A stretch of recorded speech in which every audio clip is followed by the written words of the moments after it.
The letter arrived on a Tuesday, which was already a bad sign. Margaret Calloway had learned to read the weight of her father's silences the way farmers read clouds, by the quality of the stillness, by what it meant before anything was said. That morning he had come down to breakfast, unfolded the letter beside his plate, read it once, and then folded it again without a word. He did not eat. He poured his tea and let it go cold. He looked out the window at the north field where the fence posts were leaning and had been leaning for 2 winters because there was no money to replace them. She did not ask. She had stopped asking.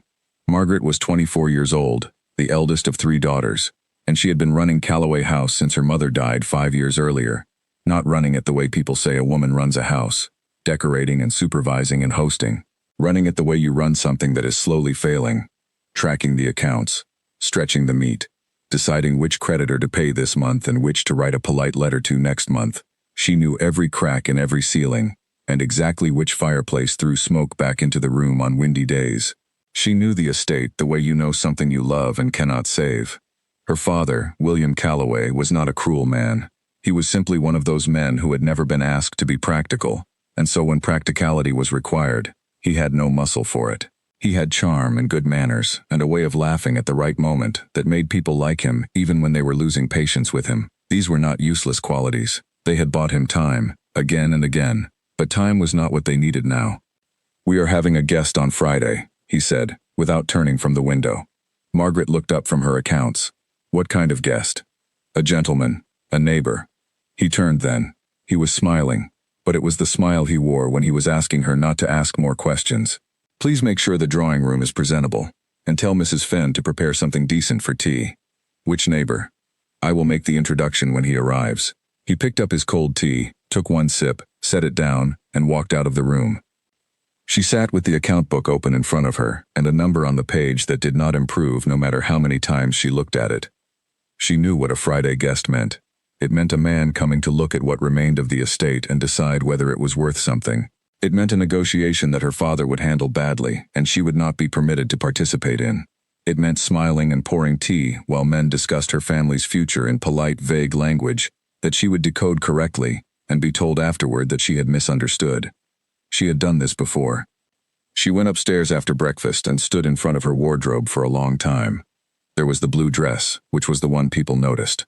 It was well fitted and the color suited her, and her sister Clara had told her many times she should wear it more often. There was the pale yellow one she saved for church, which was too fine for a business meeting dressed up as an afternoon visit. There was the white she had worn to a garden party the previous summer before the garden party money had dried up. And there was the gray. The gray dress had no particular quality except durability. It was the color of a winter sky before the rain decides what to do. It was the dress she wore to the market in the village, to the meetings with the land agent, to every occasion that required her presence but not her impression. She had bought it years ago for exactly that purpose, to be present without being seen. She reached for the gray dress. Her younger sister Clara appeared in the doorway, leaning against the frame with her arms crossed. "Surely not that one," Clara said. "It's clean. So is the horse blanket. Go away, Clara." Clara did not go away. She came in and sat on the edge of the bed, and watched Margaret shake out the gray dress and look it over for any new stains. There were none. It was simply gray, and plain, and exactly what Margaret intended. "He won't look at me regardless," Margaret said. She said it pleasantly. That was the worst part of it. She said it pleasantly. The way you state a fact about weather or the price of flour. Not bitterly, not sadly. Just as a thing that was simply true, and had been true for long enough that it no longer hurt in any noticeable way. Clara opened her mouth. "Clara," Margaret said, "go and check on the drawing room." Clara went. Margaret finished dressing, braided her own hair, and did not bother with the small pearl earrings that had been her mother's, because those were for occasions when you were trying. She was not trying. She was simply going downstairs to pour tea for a man who had come to look at a fence that needed replacing, and a family that needed saving, and to smile at the right moments the way her father did, and to say nothing useful because she would not be asked. She looked at herself once in the mirror. She looked like exactly what she was. A competent woman made deliberately unremarkable. A woman who had decided somewhere in the last 5 years that visibility was a risk she could not afford. The mirror did not argue with her. She went downstairs. Outside, the October air had turned sharp. Through the front window she could see the drive clearly, the old gravel that needed fresh stone, the oak at the gate that had grown so large it was beginning to block the entrance. the north field beyond it with its leaning posts. It was a beautiful estate. It had always been beautiful. Beauty was not the problem. She heard the carriage before she saw it. More horses than she expected. The sound of it was different from the usual hired coaches that came on business. It moved with a kind of unhurried weight, deliberate, like something that did not need to announce itself because it already knew it was expected. She stood by the window and watched it turn into the drive. It was a very good carriage, not showy, not covered in decoration, but the horses were exceptional, and the whole thing had the particular quality of things that cost a great deal of money and were made to last generations rather than impress a season. She had been raised around enough fine things in their better years to know the difference between wealth that displayed itself and wealth that simply was. Her stomach tightened in a way she did not care to name. Her father appeared in the hallway behind her, straightening his jacket, wearing his best smile, the one he kept for people he was hoping to impress. He glanced at her dress once. Something moved across his face. He did not say anything. "Ready?" he said. "I am always ready," she said. The front door opened. The cold came in. And then the man, who was not what she expected, walked into Calloway House. And everything that Margaret had decided to be, small, gray, unremarkable, unnoticed, became, without warning, quietly inconvenient. The man's name, as her father said it, was Lord Ashcroft. Just that. Just the name, with the title in front of it, spoken the way her father spoke things when he was nervous and covering it with familiarity. Too fast, too warmly, as though they were already on easy terms and had been for some time. Margaret noted the speed of the introduction and filed it. Lord Ashcroft was not what she had assembled in her mind during the night she had not slept well worrying about this meeting. She had built, from the details available to her, a composite of every man who had come on estate business in the last 5 years, red-faced or colorless, carrying ledgers or wearing them in the expression, the particular look of a man who has done a favor and knows he will be repaid. This man was none of those things. He was younger than her father by perhaps 20 years, which put him somewhere in his mid-30s. He was tall without making a performance of it. He wore a coat that was obviously very good, and obviously not new, which was the particular vanity of men who had nothing to prove, the choice to wear something worn in rather than something impressive. He carried nothing, no hat in his hands, no paper, no case. Men who came on business carried things. They carried them as a kind of announcement. I am here in a professional capacity. I have papers. I have numbers. We are doing this correctly. He had come with empty hands. He bowed when her father introduced her. It was not the performative bow of a man acknowledging a woman he has already catalogued and dismissed. It was, she searched for the word and could not find one she liked, so she settled for, attentive. He bowed the way you bow to someone whose name you have decided is worth remembering. He said her name, just her name, Miss Calloway, as though he had practiced it once and found it worth keeping. She gave him the smallest acceptable smile and gestured toward the drawing room. The drawing room was presentable.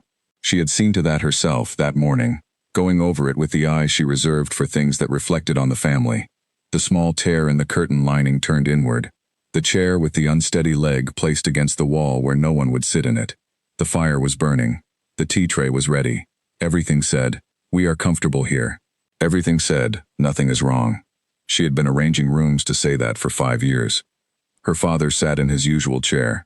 He was already talking, filling the room with himself the way he did when he was anxious, the stories and the warmth and the easy laughter that made people like him before they had decided whether to. Lord Ashcroft sat across from him and listened with the quality of attention that Margaret found immediately disorienting, because it was not polite attention, it was real attention, the kind that tracked not just the words but the spaces between them. She sat by the window. She sat there intentionally, not at the center of the arrangement, not placed where she would need to be managed or conversed with, by the window, where the light was good and she had her own reasons to look elsewhere, and no one would be inconvenienced by her silence. He seated himself facing her directly. It was not accidental. She knew the geometry of a room as well as anyone, and she saw it clearly. Of all the angles available to him, he had chosen the one that placed her in his line of sight, not obtrusively, not in a way that anyone else in the room would notice or remark upon, but she noticed it. She looked out the window. The conversation moved across the usual subjects, the land, the autumn harvest, the state of the roads between the two estates. Her father was good at this kind of conversation. He had warmth and anecdote and the ability to make any topic feel like the beginning of a friendship. She listened without appearing to listen, and determined, within a few minutes, several things. First, Lord Ashcroft was not here to collect anything. The way he spoke about the land was not the way of a man assessing an asset. It was the way of a man who had grown up near it and thought about it differently. Second, he already knew the state of Callaway House. Not from papers, from looking. She had seen his eyes move, just once, across the room with the particular sweep of someone taking a quiet inventory. He had noticed the curtain. He had noticed the chair.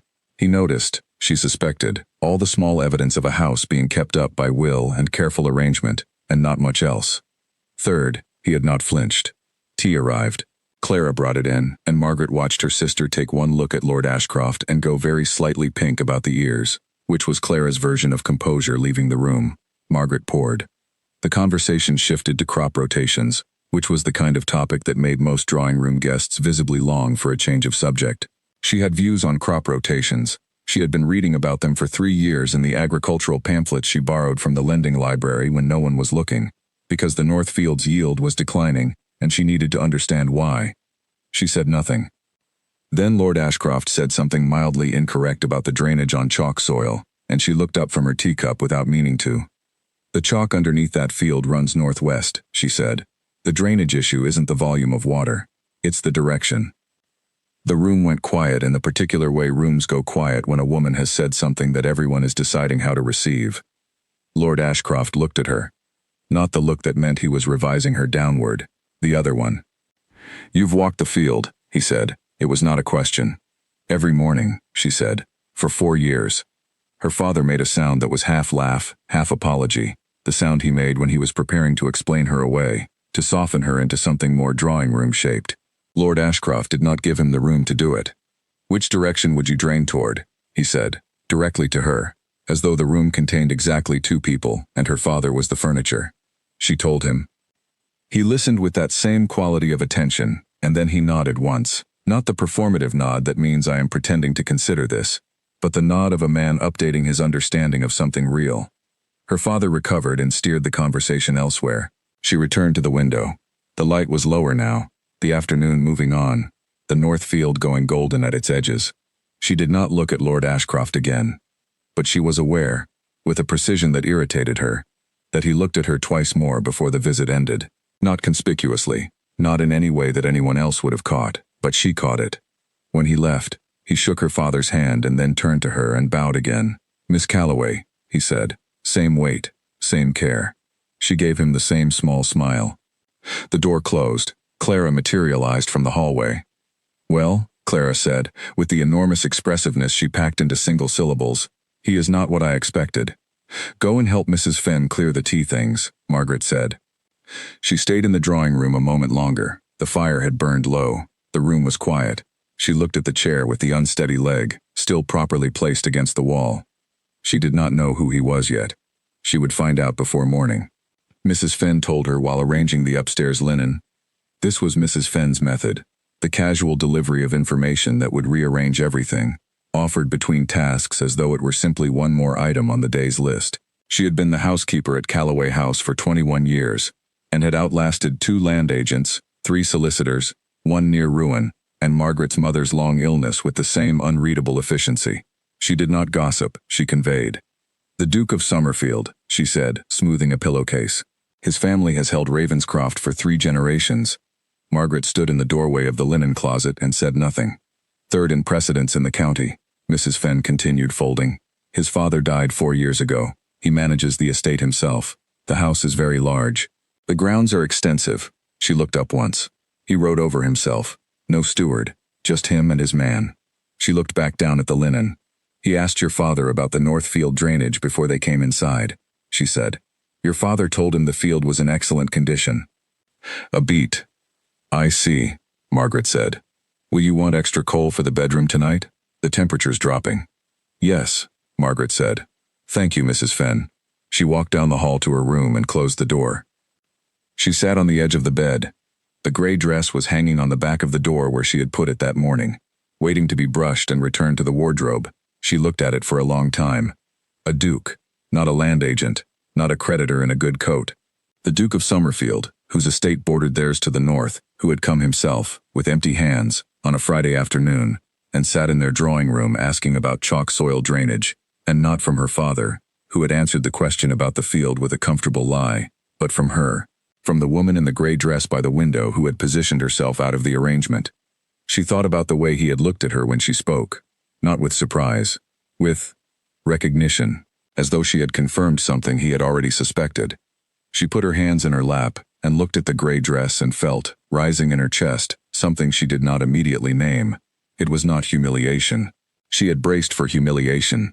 The understanding that she had stood before a duke in a market dress with her hair plainly braided and said not one unnecessary word, and poured his tea correctly, and been invisible. She had not been invisible. She had been heard. Before she knew who he was, before she had tried, before she had put on the blue dress or the pearl earrings or any of the careful armor she had learned to wear when the world required her to be presentable. He had heard her anyway. That was the thing she could not quite set down, that he had heard her anyway. Her father knocked on the door. She knew it was him before he spoke. The particular hesitation of the knock, one knuckle, twice. The way he knocked when he needed something from her and was not sure how to ask. "Come in," she said. He did not come in. He stood with the door just slightly open, the way men stand when they are about to deliver news and want the option to retreat. "He's asked to call again," her father said. "Thursday." She looked at the door. At the 3 inches of hallway she could see, at her father's hand on the frame. "All right," she said. "You might." He stopped. She waited. "Wear something, a little, not that you look." He seemed very... He stopped again. She could hear him selecting and abandoning words, each one slightly more anxious than the last. "Good night, father," she said. A long pause. "Good night," he said. He closed the door. She sat with the stillness of the room and the gray dress and the number from the account book that had not improved. She did not cry. She was not built for crying at problems. She was built for looking at problems until she could see through them to the other side. She looked at the gray dress. There were things she understood very clearly. She understood that her father was in serious difficulty, and that Lord Ashcroft, the Duke, represented some possibility of resolution that her father had been too frightened to describe directly. She understood that her presence had been requested for a reason, and that the reason was not entirely about tea. She understood that she was being looked at, in the broad sense of that word, and that her family's future was part of what was being considered. She had understood this kind of thing before. She had learned to read it the way she read accounts, patiently, without flinching, looking for what was actually true underneath what was being presented. What she had not understood, before tonight, was whether she was willing. That was the question that had not been asked aloud by anyone, and that she now sat alone with, in the quiet of her room, with the gray dress on the door and the north field going dark outside the window. Was she willing? She had been running this house for 5 years in the hope of no particular outcome. She had given up hope without being conscious of giving it up, the way you stop expecting a door to open and eventually forget you were ever waiting. She had made herself gray and practical and unremarkable, because color and ambition and wanting had all felt dangerous in a life with so little margin for failure. But he had heard her anyway, about the chalk soil drainage, an answer she had found herself, at 5 in the morning, reading pamphlets by a low fire, because the north field was her responsibility, even though no one had formally assigned it to her. He had heard her, and he had looked at her with that attention, that real, tracking, updating attention, and asked her a follow-up question the way you ask someone whose answer you actually intend to use. She did not know what Thursday would bring. She reached for the gray dress, not to put it away, just to hold it for a moment. It was heavy wool, very plain, very warm. It had kept her warm on a great many cold mornings. It had required nothing of her, and asked nothing back. She hung it back on the door. She was not throwing it away. But she was, in some quiet and private and entirely her own way, making a decision. Not about the blue dress or the pearl earrings or the performance of being presentable. A different decision. One that had nothing to do with what she wore, and everything to do with whether she was willing, from now on, to be heard. She was. Thursday came without warning, the way Thursdays always do, preceded by a Wednesday that stretched long and gave nothing away. Margaret had spent the intervening days in the ordinary management of the house. She repaired the account books. She negotiated, with gentle firmness, an extension from the coal merchant. She walked the north field twice, once in the early morning and once in the fading afternoon, with her sketchbook, mapping the drainage slope the way she had been doing for 2 years. Small, careful drawings that no one had ever asked to see, and that she kept in a drawer under correspondence. She thought about the Duke, because of course she thought about him. She did not make it dramatic. She simply had his measure now, a man who managed his own land, who came without ceremony, who listened to women who knew what they were talking about and did not treat the knowledge as a surprise. That was not a common type. She knew the common type. She had poured tea for the common type many times and watched their eyes slide past her to check whether her father was coming back into the room. She chose the dark green wool, not the blue. Clara had hoped for the blue. She had been hoping for the blue with such visible and sisterly intensity that Margaret had almost felt guilty, but the blue was a performance. The blue said, "I know you are worth impressing. I am making an effort." The dark green was the dress she wore when she walked the fields in the morning. It was well made and warm, and it smelled faintly of outside, of October grass and cold air. It did not announce itself. It simply was what it was. She wore her mother's pearl earrings, not because she was trying, because she had decided to stop not trying. He arrived at exactly the time her father had said he would, which she found meaningful. Men who arrived at exactly the stated time were, in her experience, men who did not need to make anyone wait. Lateness was a kind of power, and he was not exercising it. She was in the hallway when he came in, not arranged in the drawing room with the tea already poured. She had decided against the arrangement. She was simply there, coming from the direction of the study, book under her arm, as though she had not spent any particular effort on the timing. He saw her immediately. "Miss Calloway," he said. "Lord Ashcroft," she said. There was a small pause, the length of a breath, in which no one said anything, and something was communicated anyway. Her father appeared from the sitting room, beaming, and the moment expanded back into ordinary social arrangements. Tea was offered. The drawing room was entered. She took the chair she had chosen this time, not by the window, slightly more centrally placed, where she could participate without making a declaration of it. He noticed. She saw him notice. Her father moved through the pleasantries with his usual warmth, and Lord Ashcroft responded with equal ease. They were, she observed, two men who had both learned to operate in drawing rooms without being diminished by them, which was rarer than it should have been.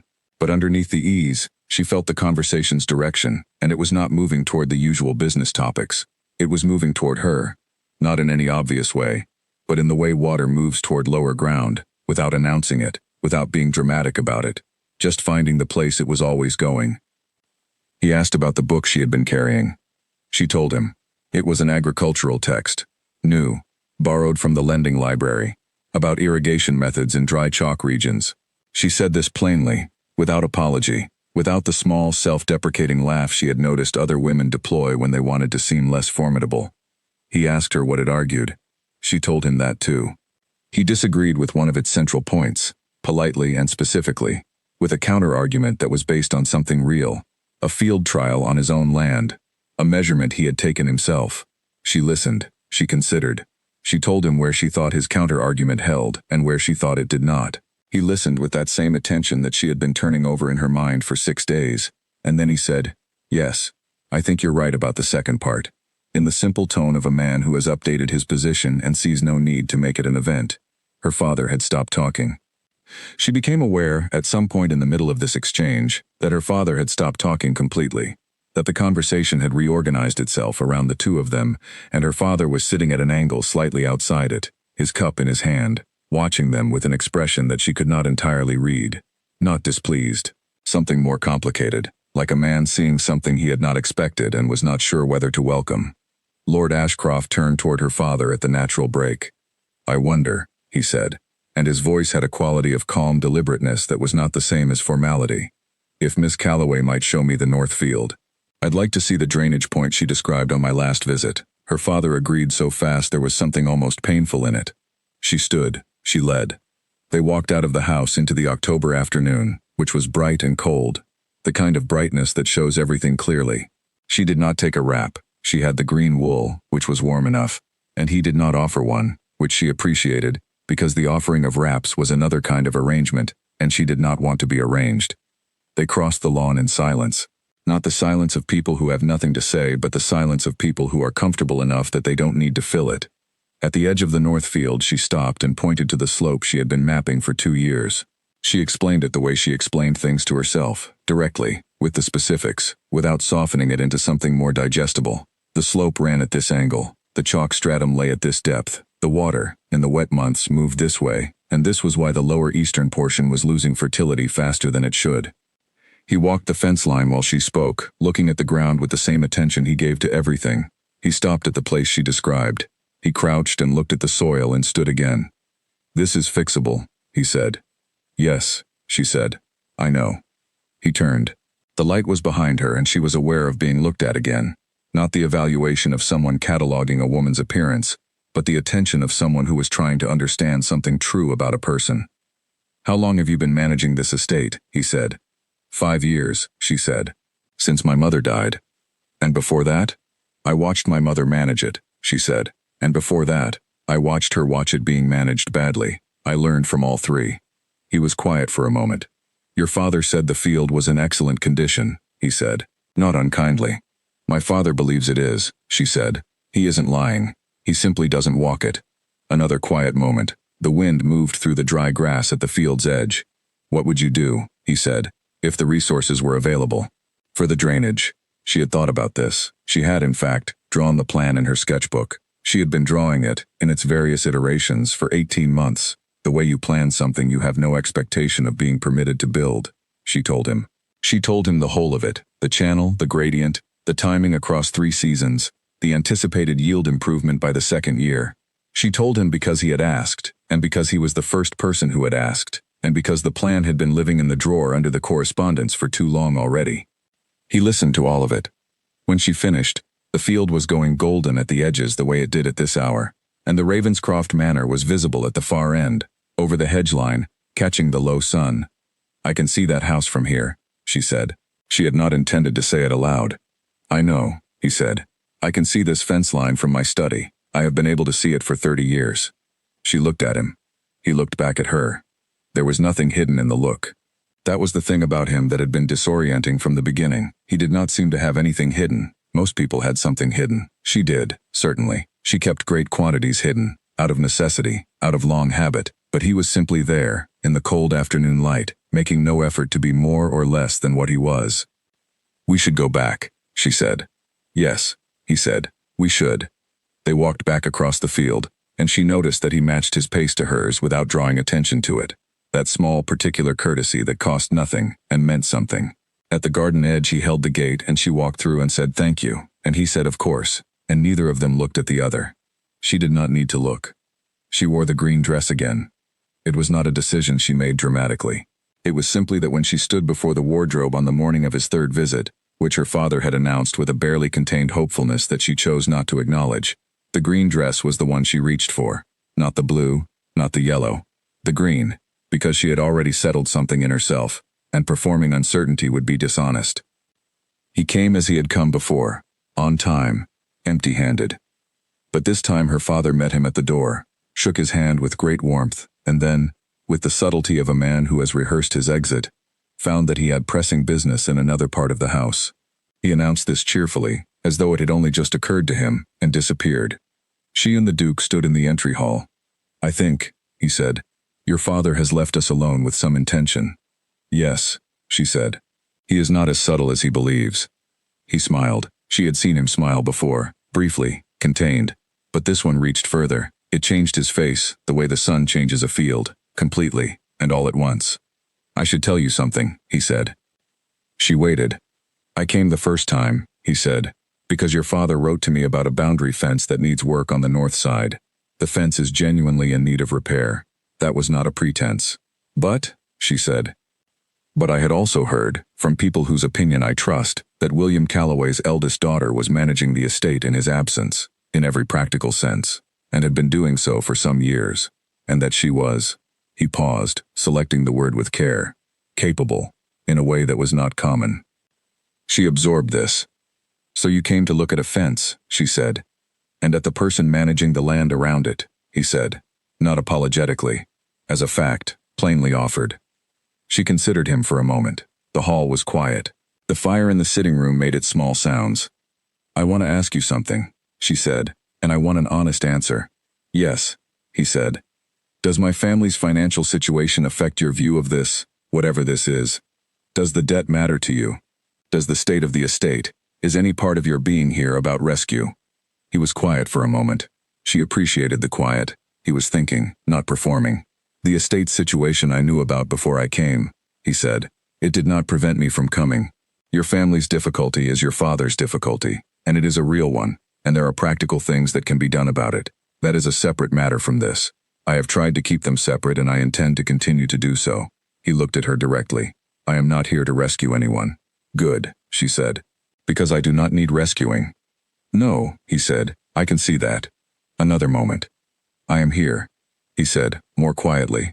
Because you know which direction chalk soil drains, and you have a 2-year drainage plan in a drawer somewhere that no one has been permitted to see. And because you sat by the window in the gray dress and said nothing for most of that first visit, and I spent the entire carriage ride home thinking about the one thing you did say.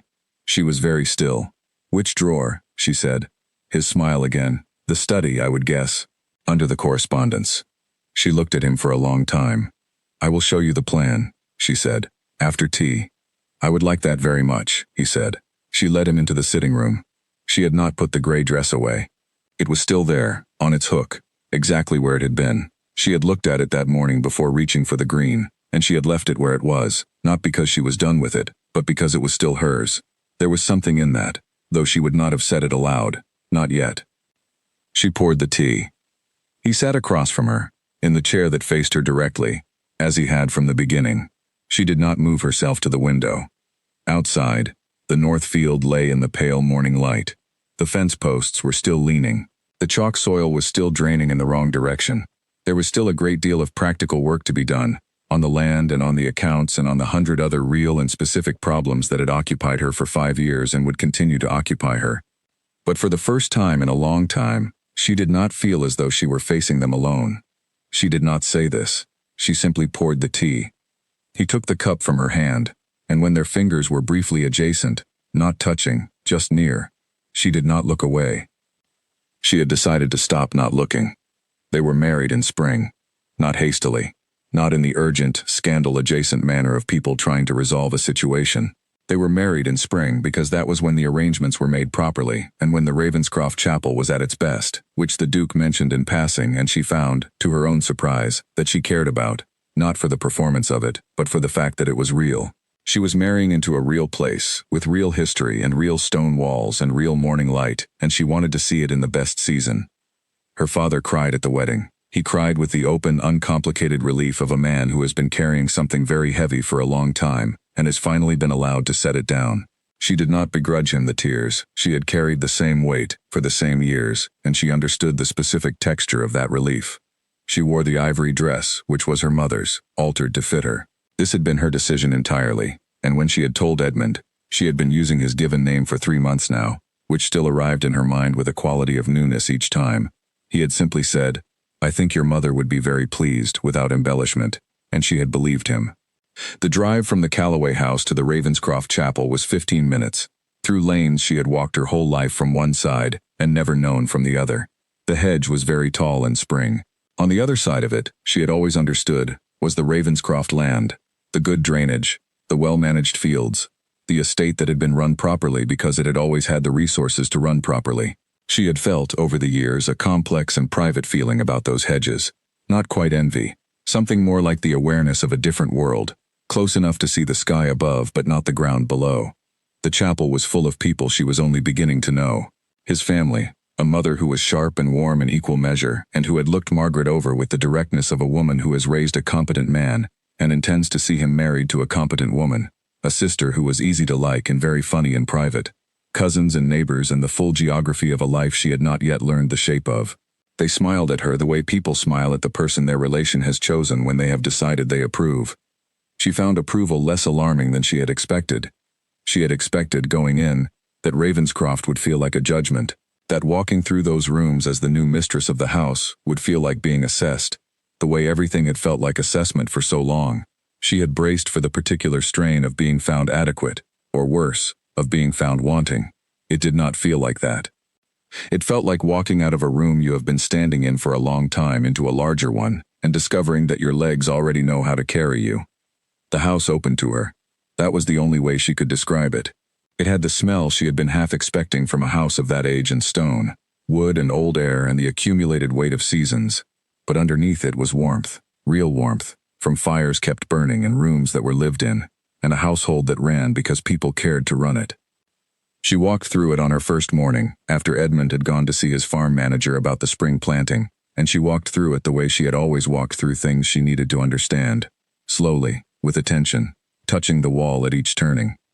The housekeeper here was named Mrs. Barlow, a quiet woman of 60 who had managed Ravenscroft for decades, and who looked at Margaret with an expression that was carefully neutral in the way that people are carefully neutral when they are deciding whether to trust you. Margaret had been on the other side of that expression before. She knew what was required. "Tell me what the house needs," Margaret said to her, on that first morning. No preamble, no ceremony. Mrs. Barlow looked at her for a moment. Then she told her, clearly, specifically, without the softening that people use when they are not sure how much truth the person in front of them can bear. She told her about the east wing roof, and the problem with the kitchen stores, and the 3 staff members who were excellent, and the one who was not. She told her the way you tell someone you have decided to trust. Margaret listened. She asked the right questions. She took nothing down. She never needed to write things down to keep them. And at the end she thanked Mrs. Barlow and said she would come back the following morning with her thoughts on the kitchen stores question. Mrs. Barlow, for the first time since Margaret had arrived, smiled. The trunk from Calloway House arrived that afternoon. It was the last of her things, her books, her sketchbooks, her account ledgers that she had kept for 5 years and that she had brought with her not as a necessary item, but as a record. Proof of what had been done and how. She was not leaving them behind. Her new maid, a young woman named Alice who was earnest and quick and whom Margaret liked immediately, began to unpack. She worked through the dresses, the blue, the ivory, the yellow, and then she reached the gray wool and paused, holding it up. "Shall I give this one away, ma'am?" she said. It was the reasonable question. The dress was plain and heavy and clearly for working weather, and there were already warmer options in the trunk. "No," Margaret said. "Fold it and put it at the bottom." Alice folded it, laid it in the bottom of the cedar chest where it would keep well, beneath the other things. Edmund found her in the dressing room an hour later, standing by the window that looked out over the north grounds of Ravenscroft. From this window she could see, at the far edge of the land, the hedge line. On the other side of it, invisible but known, was the Calloway North field, her field, the field she had walked every morning for 4 years, sketching the drainage slope, annotating the chalk, building a plan that sat in a drawer and waited. The drawer was in her study now. She had brought it with her, the sketchbook, the 2 years of careful drawings. First morning in this house and she already had a study, a real one, with shelves and a proper lamp and a window. Edmund had arranged it without being asked, the way he arranged a great many things, noticing what was needed and making it available, and then saying nothing about it, which was, she had come to understand, its own kind of language. "The north field is visible from here," she said when he came in. He came and stood beside her at the window. He looked where she was looking, at the hedge, at the pale sky above Calloway land, at the fence posts he could not quite see from this distance but that both of them knew were still leaning. "I've spoken with my land manager about the drainage project," he said. "He'd like to begin survey work in May, if the weather allows. He has some thoughts on the channel gradient." A pause. "He also said your plan was the most methodical thing he'd seen in a decade, which from him is approximately the same as a standing ovation." She looked at him. "You showed him the plan," she said. "You showed me the plan," he said. "I showed him the plan. He showed his assistant. The assistant told me the assistant had not seen anything like it from someone who was not trained as an engineer." She turned back to the window. She was quiet for a moment, and in the quiet she felt something she did not have a ready name for, a feeling that was not happiness exactly, because happiness had always seemed to her too simple a word for what a person actually felt in the moments that mattered. It was more like arrival, the particular quality of stillness when you have been walking for a long time and you stop and look around and realize that this is the place, not because it is perfect, not because the work is done, but because you are standing in it with solid ground underfoot and the right person beside you. "The gray dress," she said after a while. He looked at her, waiting. "You noticed it," she said. "When Alice unpacked, you were in the doorway." "Yes," he said. "You didn't ask about it." "No," he said. She had expected him to ask. She had been half prepared to explain it, the whole story, the deliberate choice, the mirror on that first morning, the what it meant to be heard in the dress you wear to the market, when you have stopped expecting anyone to listen. She had been ready to give him the whole thing. But he hadn't asked. Because he already knew. Not the details, not the sequence of it, but the meaning of it. He had known since the first visit, she suspected, with that tracking attention that missed nothing. He had understood that the dress was a choice, and the choice was a language, and the language said something about who she had decided to be when she had stopped hoping. He had come back anyway. "I'm keeping it," she said. "Of course you are," he said. He said it without a question in it. without a layer of gentle confusion that would require her to explain. He said it the way you say a thing that is obviously true, and that you are simply confirming, because confirmation is a small act of care. She looked at the hedge line one more time. The morning was brightening.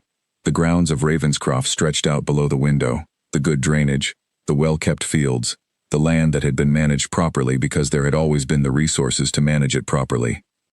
And beyond the hedge, her field, hers still, in the way that places you have loved remain yours, even after they are no longer yours to manage. She would walk that field again. She would bring the plan with her, in the spring, when the survey began. She would stand at the drainage slope she had been mapping for 2 years, and she would finally, with adequate tools and people who listened, and the full weight of a working estate behind her, build the channel she had designed in the dark. She turned away from the window. The gray dress was in the bottom of the chest, not as a trophy, not as a reminder of a lesser time from which she had escaped, as a kept thing, the way you keep things that have held you up in the long years before you found your footing. You do not display them. You do not explain them. You simply know they are there. She had been seen in it first. Before the green dress, before the ivory, before any of the effort. She had been standing in the plainest dress she owned, hair braided without help, determined to be overlooked, and she had been heard anyway. That was not a small thing. That was, she understood now, standing in her own study, in her own house, with May coming and a drainage project waiting, and a man in the doorway who knew the value of not asking the questions that answer themselves. That was the whole of it.